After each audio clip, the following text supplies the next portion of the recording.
Assemblyman Ed Roth, thanks so much for being here. Thank you for having me. Anytime. So the state is facing a $14 billion budget deficit. It's not looking great right now. You are the highest ranking Republican on the Ways and Means Committee in the Assembly, which typically deals with budget negotiations. In your opinion, as somebody who has had a hand in this for, one of the most stressful financial years of the state, what do you think the state should be doing right now to avoid that big budget deficit that we're facing? Well, I think we all know the elephant in the room has been what's going on with the federal government. What type of aid may or may not be coming. Obviously, things are not looking good in that regard. Maybe earlier in the month or the end of July, I think felt a little more confident with that. So, I think that the administration now they're talking about putting out some level of cuts, perhaps in September. I think more transparency would help. If we look at the difference between the approach to COVID and the daily briefings and everything else versus kind of the regular updates of on the budgetary side, that would be helpful because we know a lot of local governments, a lot of school districts are very worried right now. Local governments have dealt with withholding of aid. School districts are waiting to see what's going to be as they try to put forth their plans to reopen. So it's kind of like a little bit of a push and pull of wanting certainty, but at the same time, we don't want to go and come out with big cuts if we do end up getting some good amount of aid from the federal government that'll help alleviate some of that deficit. Is there a third option here at all? I mean, we're looking at federal aid coming from the state, and then we're looking at spending cuts. And if we're not getting the federal aid, we have to do the spending cuts, vice versa. Is there a third option here? I think that it's like we're being stuck between a rock and a hard place, and people just don't know what to look forward to.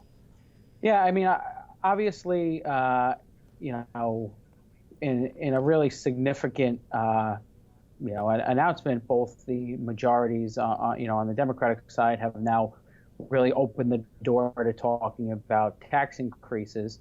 I know the governor has poured some cold water on that, and a lot of the reasons he cited are ones that I think many in our conference would agree with.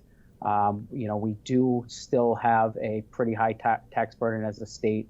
When you combine, especially in New York City, some of the local taxes, it really kind of puts that near the top. So we're concerned with that. We're concerned with if we were to do tax increases, what the long-term impact on our tax base is.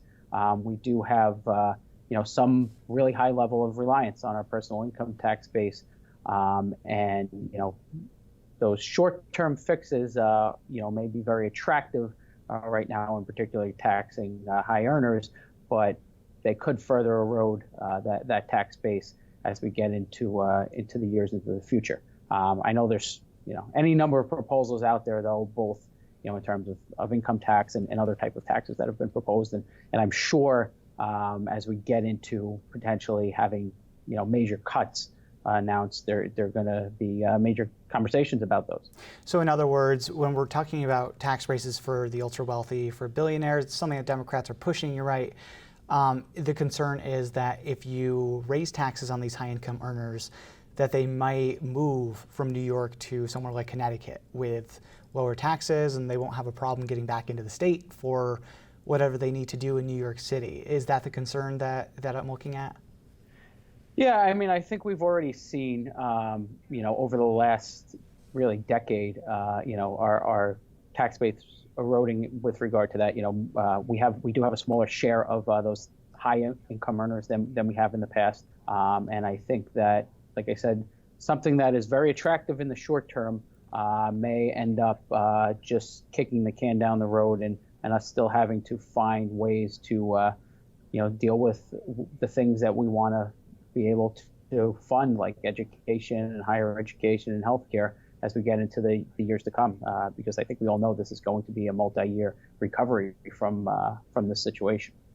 So you're more familiar with the state's budgeting process than most lawmakers, I would say. You're really in the weeds on it around March and April when the budget is really coming together. Can you kind of lay out what a $14 billion deficit looks like for the state budget? Sure. Well, I think for people to be aware of, the largest portions of our state budget by far is number one, healthcare, and then education. So obviously, those areas are areas that nobody wants to see cut. Nobody wants to see them on the chopping block. But it gets to be very difficult when you're looking at numbers of that size to figure out how to spare things like that.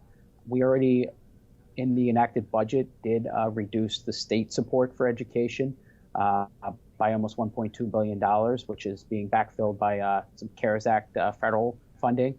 You don't know whether that's going to be able to be backfilled with federal funds going to the future. So, I mean, right there, just to get back to whole, we would need that state support. All right, well, we will be watching it with a close eye, as I'm sure you will too. Assemblyman Ed Roth, thanks so much for being here this week. Thank you very much for having me. Hope you're well.